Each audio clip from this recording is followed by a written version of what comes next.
Well, that's it, guys. It's over. Just like I told you guys last week that something was brewing with KTM and Cooper Webb, here's the official announcement from KTM USA 2 minutes ago. What a ride it's been. After claiming 2 450SX championships, 21 main event wins, a 450MX overall victory, and no fewer than 58 podiums indoors and out together, from today, Cooper Webb will move on from racing in Red Bull KTM colors. Thanks for everything these past 5 seasons, Coop, and wish you all the best in the future. We'll see you at the races.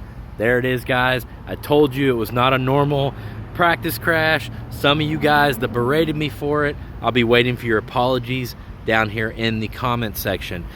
He signed with Yamaha. The ink is dry. I've heard some rumors like he wasn't comfortable on the new bike. I also heard that he, I made the TikToks about him running the production suspension. I mean, it's not production, but it was the regular production outers and stuff.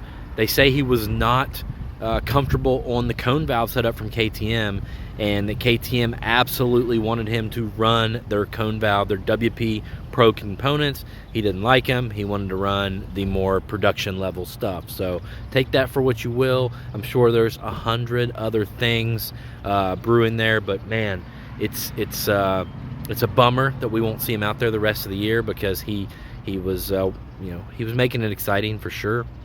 And from what I've heard, we won't see him in the SMX playoffs either. I have to look at the dates of contracts and stuff, but I don't know if he could even ride a Yamaha in SMX or not. I don't know what all the rules are and the contract obligations and dates. So we'll keep an eye on this, but either way, Cooper Webb and KTM officially parting ways. Man, we got Chase Sexton coming to KTM next year. He will be the guy.